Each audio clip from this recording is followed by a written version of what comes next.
Жақсы, қайырлы кеш, құрметті әріптестер, құрметті бастауыш сынып мұғалімдері.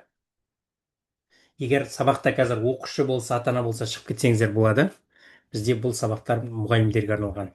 Жақсы, бірінші тапсырмадан бастайық. Бізде 18-дің 18 дәрежесі қосылған 17-ның 17 дәрежесі өрнегінің соңғы цифры қандай сан? Немесе қандай цифр? Бұл жерде сан емес, неге цифр болу керек, соңғы цифры. Давайте бірінші тапсырманы өздеріңіз шығарып көріңіздер. Бірге талдау жасап көреміз сосын.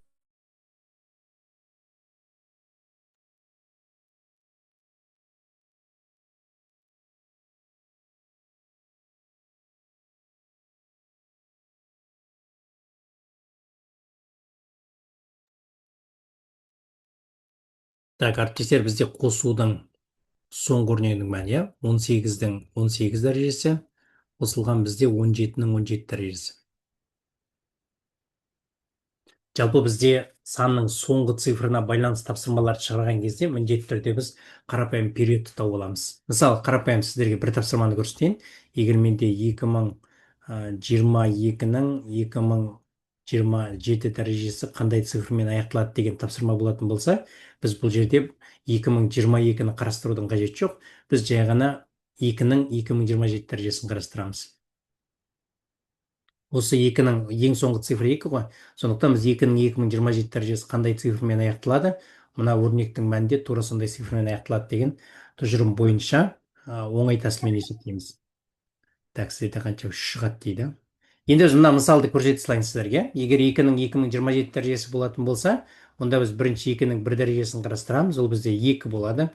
Келесі 2-ның 2 дәрежесі ол бізде 4-ке тең болады. Келесі 2-ның 3 дәрежесі 8-ге тең. 2-ның 4 дәрежесі бізде 16, соңы бізде 6-мен аяқталады. 2-ның 5 дәрежесі 6-ны 2-ге көбейтеміз, 12, 2-мен аяқталады бізде. Келесі 2-ның 6 дәрежесі 2-ні 2-ге көбейтеміз, 4-мен аяқталады бізде. Келесі 2-ның 7 дәрежесі, мына 4-ті тағы да 2-ге көбейтеміз, 8-мен аяқталады. 2-ның 8 дәрежесі 2-ні 8-ге көбейтеміз, 6-мен аяқталады. Сонда бізде заңдылық қандай болып тұр бізде? 4 цикл сайын қайталанады. Дұрыс айтасыз. Әрбір периодта 4 элемент бар. Яғни 2, 4, 6, 2, 8, 6. 6. Мұнда бұл жағдайда не істейміз біз? Жалпы дәрежесі бойынша қандай цифрмен аяқталатынын табу үшін санның дәрежесін қарастырамыз. Яғни бұл жерде санның негізінен пайдаланып, біз қанша период бар екенін тауып аламыз. Содан пайдаланып, біз 2027-ні жай ғана нешеге бөлеміз? 4-ке бөліп тастаймыз. Қаншаға тең болады? 500 неше шығады мына жерде? 6, 4, 24. 506 үш қалдықпен шығады. 506 болады, иә? 506 болады. Иә, үш қалдық болады.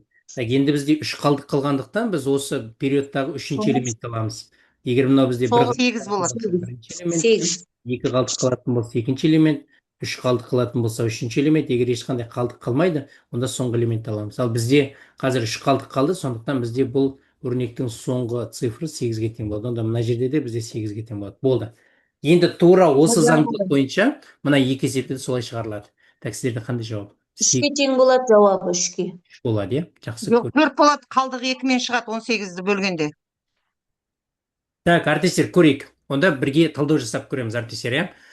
Мен толығымен түсіндірейін, өйткені бұндай тапсырмалар өте көп кездеседі және күрделі форматта келеді. Сондықтан мен қазір детальный барлығыңызға түсінікті болатындай көрсетемін, әрқайсысын жеке-жеке. Қараңыздар, бірінші біз 18-дің 18 дәрежесі дегенді жай ғана алайық. 8-дің 18 дәрежесі. Екеуінің мәні бірдей.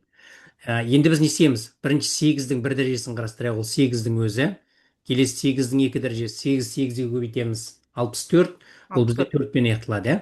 Енді қараңыздар, біз келесі 8-дің 3 дәрежесін тапқан кезде толық өрнектің мәнін табудың қажеті жоқ. Мына 4-пен 8-ді көбейтеміз жай ғана. Мына 4-пен 8-ді көбейтсек, 4 8 болады аяқ. 2-мен аяқталады бізде. Келесі 8-дің 4 дәрежесі, соңғы 2-ді көбейтеміз, 16. 6-мен аяқталады. 4 периодпен Ары қарай аяқталады. кеттік. 8-дің 5 дәрежесі, 6-ны 8-ге көбейтеміз, 8-мен аяқталады. Қайталанып отырады период 4-өлдің. Әріптестер, көрейік, нақты қалған әріптестерге көрінсін. Біз нақты периодты көруіміз керек. 8 8 64, 4-пен аяқталады. Келесі 8-дің 7 дәрежесі, 4 8 32, 2-мен аяқталады. 8-дің 8 дәрежесі 2-ні 8-ге көбейтеміз 16. 6-мен аяқталады. Сонда бізде 8, 4, 2, 6, 8, 4, 2, 6. 4 период қайталанады, яғни 4 элементтен тұратын период қайталанып отырады. Онда жай ғана 18 нешеге бөліп тастаймыз? 4-ке. 4-ке Төртке бөлеміз. бөлеміз. Болды. 4 болады, бізде 2 қалдық қалады. Қалдық 2 екі қалдық болады. деп отырған бізде ол 4, иә? Онда мына Мгм. 18 дәрежесі немесе 8-дің 18 дәрежесі соңғы цифры бізде 4-ке тең болады. Жақсы. Енді бізге 7-ні қарастырамыз. Әріптестер, мұқият боламыз. Бұған қатты мән бермесеңіздер қателесулеріңіз мүмкін. 17-ның 17 дәрежесі, біз 7-ның 17 дәрежесін есептейміз жай ғана. Онда біз 7-ның 1 дәрежесін есептеп аламыз, ол 7-ге тең. Келесі, 7-ның 2 дәрежесі 49, 9-ға тең. 9 болады. 7-ның 3 дәрежесі 7, 9, 63, 3-пен аяқталады соңғы. Өйткені 9, 7-ге көбейтеміз.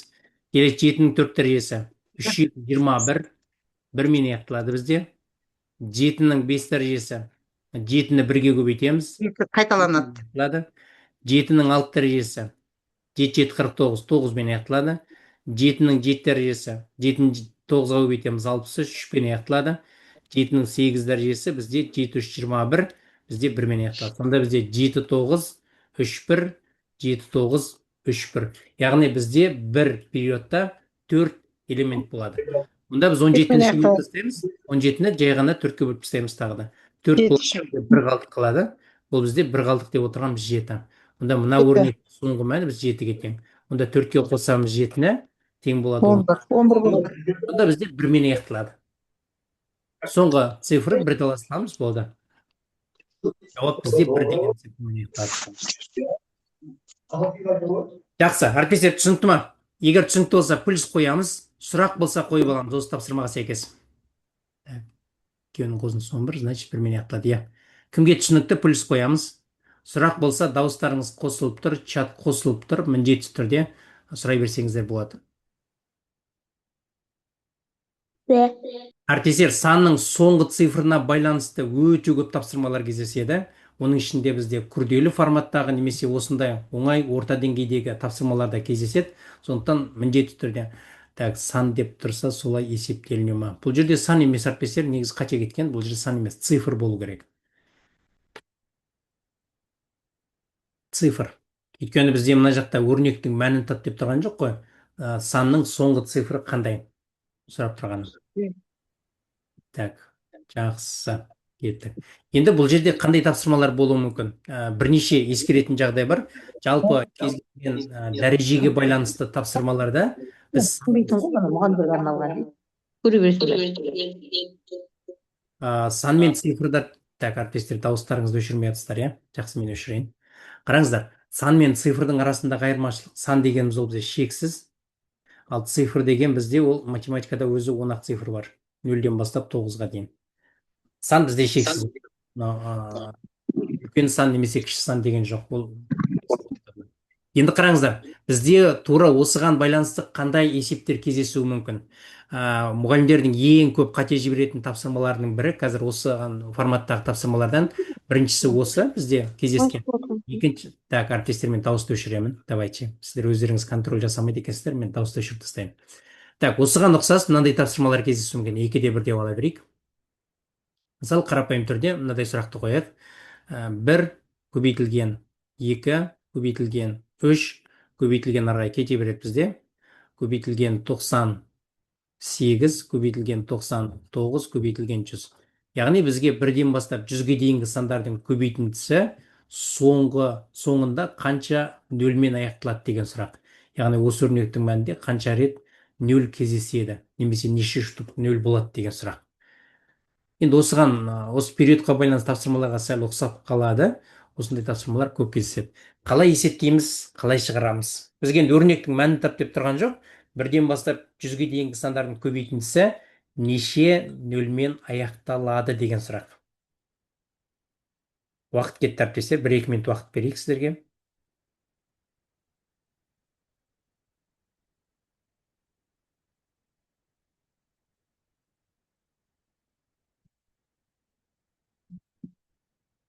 Так, 1-ден бастап 100-ге дейінгі тізбектес натурал сандардың көбейтіндісі қанша 0-мен аяқталады?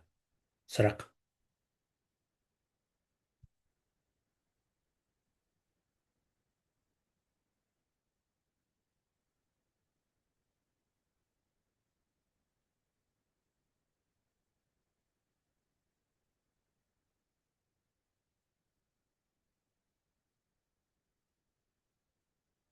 Так, 24-0.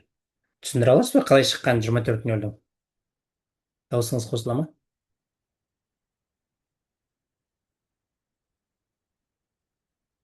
Так, әріптестер түсіндіріп беруге болады, дауыстарыңыз қосылып тұр. Қалай ойлайсыздар, ең алғашқы нөл қайдан пайда болады? Неден пайда болады бізде? Қандай екі санның көбейтіндісінен пайда болады бізде? 2 мен 5-ті көбейткенде пайда болады. Өте жақсы. 2 мен 5-тің Бұл көбейтіндісі. жерде бар ғой, шамамен 24-0 шығу керек. Қалай есептедік жалпы? Енді бұл жерде бар ғой, мен былай істедім. 100-ді 5-ке бөліп алдым. Яғни 5-ке бөлінетін сандардың санын шығарып алдым. Олардың барлығы Тексеріп, 20 болады. Яғни бұл 5, 10, 15 деп кете береді. Жақсы. Одан кейін 25-ке бөлінетін сандарды тауып көруімізге болады. Яғни ол 5-ке 5-ті көбейткенде ғой. Дұрыс. Сонда бізде барлығы 24 болады. 24-0. Жақсы, әріптестер, негізі дұрыс идея. Енді қараңыздар, бұл жерде қалай есептейміз?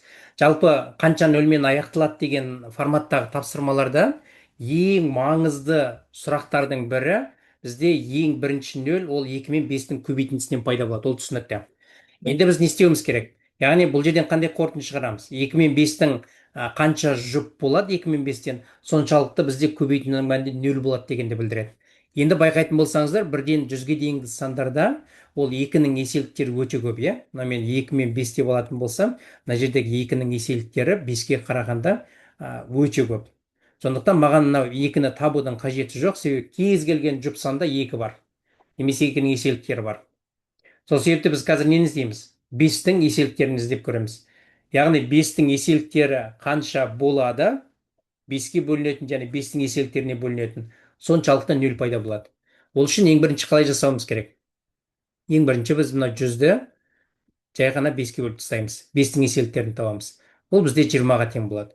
Оны бөлмей ақ былай ауызша түрде де айтсаңыз болады. Мысалы 5, 10, 15, 20, 25, 35, 45 ләләлә кете береді ары қарай 95-ке дейін, 100-ге дейін. Сонда бізде 100 бөлікші еселігі бар 5-тің. Енді бізде қараңыздар, мынау бізде 5-тің бір дәрежесіне байланысты. Енді біз білеміз, 1-ден бастап 100-ге дейінгі сандардың ішінде 5 бізде 2 рет қайталанатын сандар бар, иә? Мысалы бізде 25-те, 50-де, 75-те, 100-де 5 өзара 2 рет көбейтіледі. Онда біз мынаны 25-те біз 5-тің 2 дәрежесіне бөліп тастауымыз керек. Яғни 5 көбейтілген 5 болатын еселіктерге байланысты. Ол бізде нешеге тең болады? 4-ке тең болады. Келесі, 100-ді біз енді 5 3 рет қайталанатынға бөлуіміз керек. Бірақ өкінішке орай бізде 5-тің 3 дәрежесі дегеніміз ол 125-ке тең. Мынау бізде бөлінбейді. Бізге ең бастысы бөлінудің мәні қажет. Сондықтан мен мына екеуінің қосындысы бізде 24 болады. Онда біз бірден айтыламыз, мына жерде соңында 24 нөлмен аяқталады деп. Болды, есебіміз шықты. Мына бізде 4 деген қайдан келді деген сұраққа мен жерге түсіндіре салсам да болады. Бізде сіздерде 25 бар, 50 бар, 75 бар, және 100-дің өзі бар. Содан міне 4 шығып тұр. Яғни бізде 25-тің құрамында 5 пен 5-тің көбейтіндісі, 50-дің құрамында бізде 5 көбейтілген 5 көбейтілген 2, 5 көбейтілген 5 көбейтілген 2, 75-те бізде 5 көбейтілген 5 көбейтілген 5 көбейтілген 3, 5 мен 5-ті көбейтеміз, және оны 3-ке көбейтіп береміз. Келесі 100-де 5-ті 5-ке көбейтеміз, көбейтілген 4. Сонда бізде 100 пайда болады. Сосын бізде жауап 24 нөлмен аяқталады деп айтыламыз. Так, кімге түсінікті бірден плюс қоя салыңыздар. Сұрақ болса, дауыстарыңыз қосылып тұр, тікелей сұрай беруге болады. 30 болмай ма дейді. 30 болмай ма деген, 30 нөлмен аяқталмай ма деген сөз ба? Жоқ, әлде 30 бөлінбей ма деген сұрақ па? Әріптестер, дауыс қосылып тұр, дауысымызды қосамыз, айғайлап тұрып сұрай береміз. Ешкім екі қоймайды, ешкім ренжімейді бұл жерде. Дауыстарыңыз қосылып тұр сіздерде. Жақсы. Так, барлығыңызға түсінікті ғой, иә? Біз барлығын алдық, 30-ды алдық мына жерде. Бізде 5, мен дұрыс түсінбей тұрмын, ренжімекші. Дауысты қосамыз, әріптестер сұрап жібереміз тезірек. Айдана, дауысыңызды қосыңыз, сұрап жеріңіз. Рұқсат.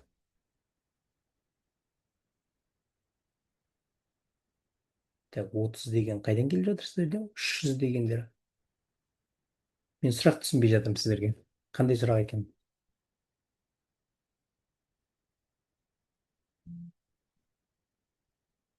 Жақсы. Сұрақтарыңыз жоқ болса кеттік біз ары қарай. Так, онда біз былай жасап көрейік. Тура осы тапсырмаға сәйкес мынадай бір есепті алып көреміз. Қараңыздар. Жалпы біз алайық. Так, 2 деп ала берейікші. Сұрақты былай өзгертейікші, қарапайым түрде. Бізде сұрақ мынандай болсын. 1 көбейтілген 2 көбейтілген 3 көбейтілген бізде, давайте алайық, 498 көбейтілген 499 көбейтілген 500 болсын. Яғни бізде 1-ден 500-ге дейінгі сандардың көбейтісінің соңында бізде қанша нөл қайталанады деген сұрақ. Неше рет нөл кездеседі бізде? Ал кеттік көрейік.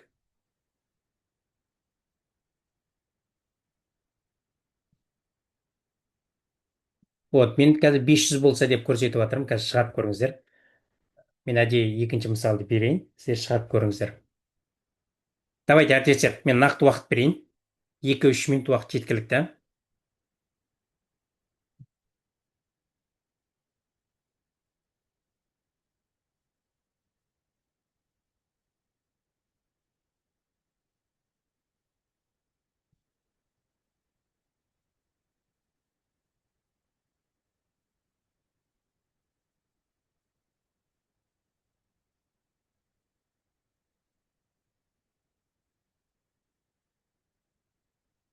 Так, 1-ден 500-ге дейінгі сандардың көбейтіндісі қанша нөлмен аяқталады деген сұрақ.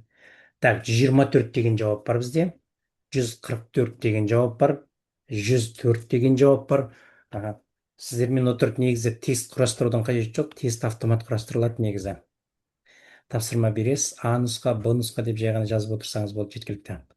Так, А нұсқа бізде 144 болды. Так. Келесі 124 деген жауап бар бізде Б. 104 деген жауап бар бізде. Так, 108 деген жауап бар бізде.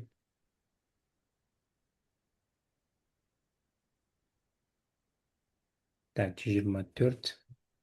Арифметика әрекет жақсы, түсіндім. 120 деген бар ше. Е жауапта бізде 120 бар.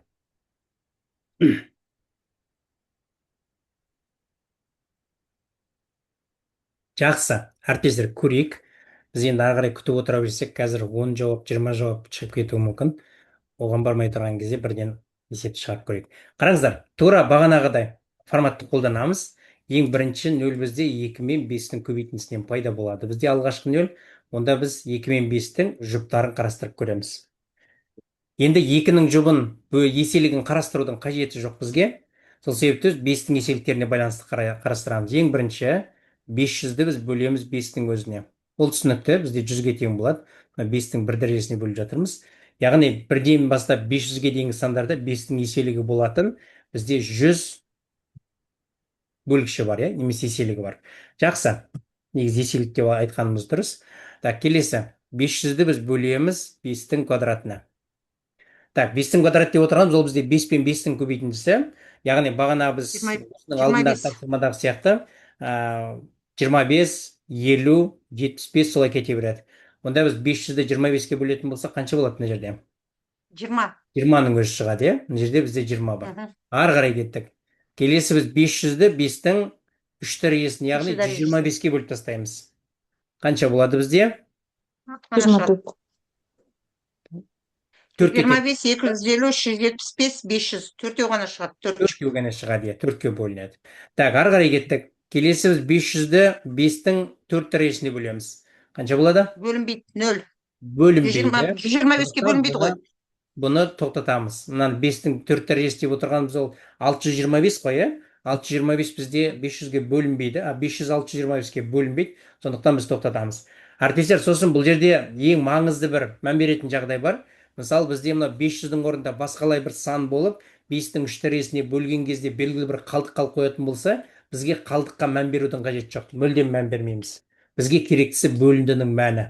Өйткені біз осының еселігін тауып жатырмыз ғой. Сондықтан мына үшеуін қосатын болсақ, бізде 124 жалпы есептің шарты бойынша 1-ден бастап 500-ге дейінгі сандардың көбейтіндісінде бізде 124 рет 0 кездеседі. Яғни жауап бізде b-ға тең болады екен. Болды, есебіміз шықты. Так, әріптестер, түсінікті болса бірден плюс қоямыз. Сұрақ болса дауысымыз қосылып тұрып, айғайлап тұрып сұрай берсеңіздер болады. Жақсы. Түсінікті. Қатты күрделі емес әріптестер. Жалпы біз нөлге байланысты тапсырмаларда соңы нешенімен аяқталады деген осындай форматпен шығарамыз. Енді әрине бұл жерде сұрақ тек қана нөлмен аяқталатынды сұрамауы мүмкін. Мынандай сұрақтар келуі мүмкін. Мысалы, санның көбейтіндінің соңындағы 2 цифрды тап, соңындағы 3 цифрды тап деген сияқты тапсырмалар болатын болса, онда ол бөлек тақырып. Ол бізде мод деген тақырып бар. Тура сол арқылы біз шығарамыз. Мод деген тақырып енді қазір түсіндіру сіздерге қиындау, көп уақыт алады.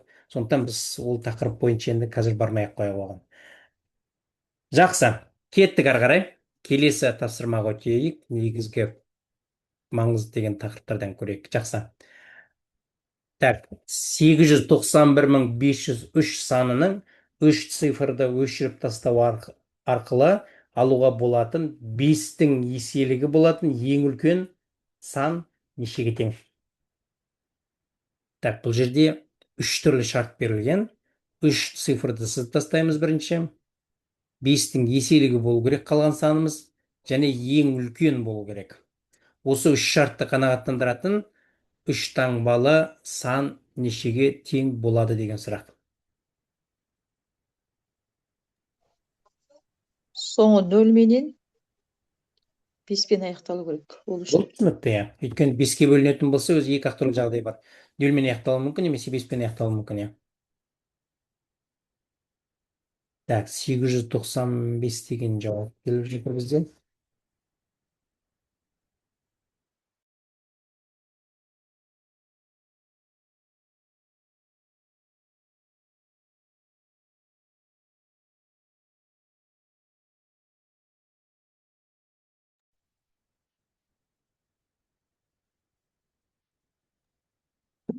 Так, бізге ең үлкен сан керек әріптестер.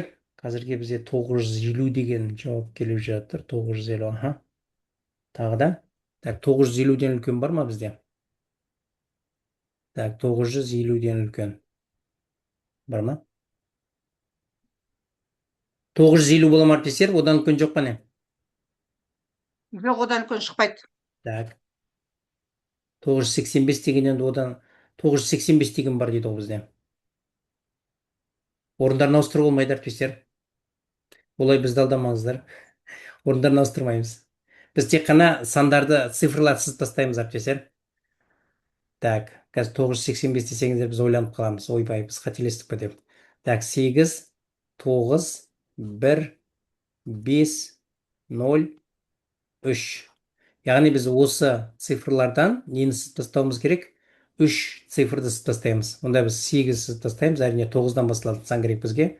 1-ді сызып тастаймыз. Так, келесі 3-ті сызып тастаймыз. Сонда қалған санымыз 950-ге тең болады. Болды, жауап 950 әріптестер. 985 деген болмайды, тағы да қайталап айтамын әріптестер, цифрлардың орнын ауыстыруға болмайды. Егер ең кішісі десе, иә, бізге енді бұл жерде ең үлкенін сұрап тұр. Жақсы. Түсінікті болса, бірден плюс қойыңыздар. Енді бұл жерде жай ғана цифрларды сызуға байланысты қатты бір күрделі тапсырма емес. Бірақ біз білуіміз керек, бұл жерде екі түрлі ақпаратты білуіміз керек. Ең біріншісі біз 5-ке бөлінгішті ол 0 мен 5-пен аяқталатын цифрлар, соңы сандар, иә. Ал ең үлкен болу үшін бізде ең жоғарғы разряд ең үлкен цифрға тең болу керек. Болды. Басқа артық ақпарат жоқ бұл жерде. Жақсы, кеттік ары қарай. Келесі. Да, келесі тапсырмаға мен бар болған 2 минут уақыт беремін әріптестер. Жылдам ойланамыз, жылдам жауап береміз. Уақыт кетті.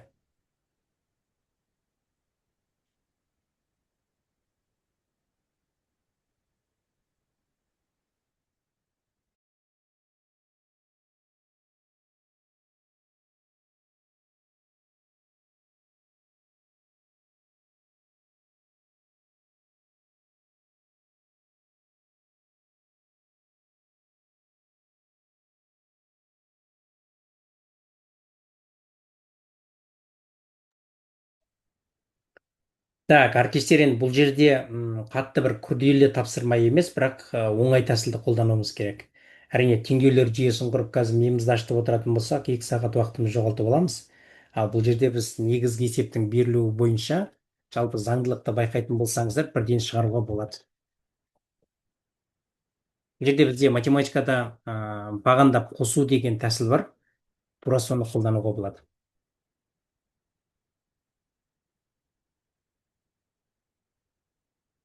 Давайте, оңай тәсілдеріңізді айта салыңыздар. Қайдан шығып жатыр 2900?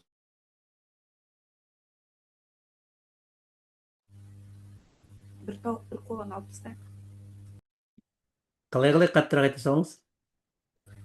Бір тауық бір қоланы азайтайық. 2500 қосу 2000 қосу 1300 бөлінген 2 тең 2900. Так, 2 рет қайталанады. Гамбургер 2 рет қайталанады бізде. Тауық 2 рет қайталанады бізде. Суши 2 рет қайталанады. И кола 2 рет қайталанып тұр. Сондықтан жай ғана біз баған бойынша қосамыз. Қарапайым түрде мына жақтың барлығын қосатын болсақ, 2500, мен теңге деген жазбай ақ қояйын. Қосамыз 2000, қосамыз 1300. Так, мына жерде бізде әрқайсысы 2 рет қайталанады. Сондықтан біз былай жазсақ болады: 2 көбейтілген гамбургер, қосылған тауық, қосылған кола, қосылған суши. Әрқайсысы бізде 4 түрлі фастфуд бар. Оның барлығын қосып 2-ге көбейтетін болсақ, мынаның мәніне тең. Енді барлығын қосып, біз мына жақты 2-ге бөліп тастауымыз керек. Сонда мына 4-еуінің қосындысы шығады. Мұнда 2500 қосылған 2000, қосылған 1300, барлығын қосатын болса қанша шығады бізде? Так, 4500, 4800, 5800, я? 5800 2-ге бөліп тастайтын болсақ, 2900 шығады. Болды. Жауап бізде 2900 теңге. Так, әріптестер, кімге түсінікті, бірден плюс қоямыз. Сұрақ болса, міндетті түрде қойып алыңыздар. Жақсы. Бұл жерде 2900.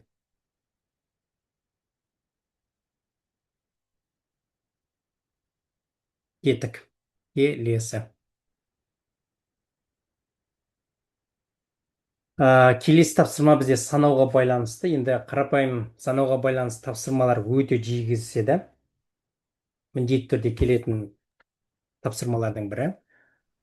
Так, 13-ке тең болады деген бір жауап бар. Пока А деп қояйық. 13. Қанша шаршы бар деген сұрақ.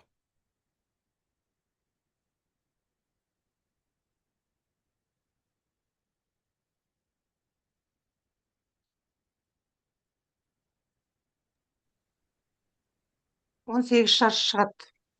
Так, 18 деген жауап бар бізде. 13, 18, 21 деген жауап бар бізде. С. Бізге шаршы керек, әріптестер. Тек қана шаршы.